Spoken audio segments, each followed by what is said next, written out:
All right, so let's talk about the data model of Salesforce Manufacturing Cloud. So uh, if you look at the slide, it kind of puts in the picture of, what Salesforce Manufacturing Cloud is able to achieve for us and how it's able to kind of, achieve.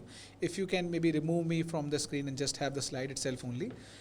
Yeah, thank you. So we can see, like at the base level, we have the connectors from the standard APIs, MuleSoft ERP connectors, and then on top of it, we have Sales Cloud and Service Cloud that are being utilized as the base layer. And then we have expanded, industries features, which are industry data model, action templates that we just talked about, Omni Studio that we talked about a little bit earlier, business rule engine, data processing engine, decision table. So this is something which is coming as a core from the industries itself only. Then we have purpose-built applications for manufacturing, such as enterprise account forecasting, target setting, rebate management, sales agreement, service process automation, warranty management. Then we have, embedded analytics and intelligence such as AI, where we have, revenue forecast, we have customer rebate and incentive, what if analysis. So that is there. So this is the high level of what manufacturing cloud is and what it is capability are. And then we have the power of customer 360, which we can integrate, which we can directly link with the Salesforce Manufacturing Cloud. And then we have the capabilities of marketing cloud, CPQ, commerce, experience, partner cloud, partners. Then we have field service. Then we have net zero as well. So we can link all of that with that. So customer 360 comes into the picture. Yeah. That makes it endless. That makes it endless. Yeah. And then we have data cloud and MuleSoft. So that makes it even more. Yeah.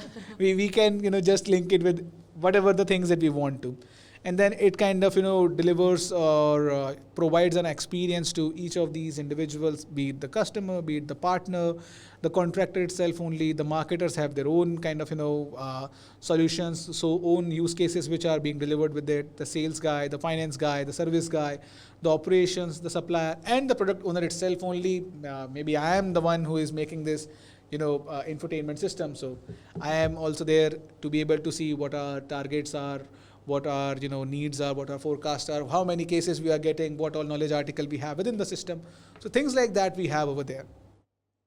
Then we have a brief journey of how all of these things put in the picture. Let's assume we are utilizing a lot of things. So how it puts in the picture. So we have marketing. From there we have getting the leads either via B2B, B2C. Then we have lead. Then we have account planning, account and business planning. Then we have product co-design. If there is a specific need for a product, we can take that information in and then kind of create a custom product specific to their needs with thickness of this, dimensions of this. We can do that.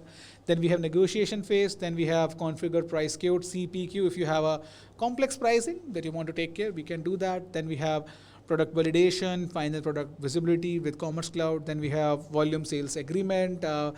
We have forecasting. We have logistics. Then we have actual versus planned kind of understanding of how we are, where we are at with our targets. Then we have order capture capability. Then be able to kind of fulfill the orders, see the collaboration, whether they have received the order, how well they are liking it, or they are not, like they are facing some issues with it. We have that. Then we have connected customer service and field service as well that we can leverage. Be it customer request coming in, be it monitoring of the service levels.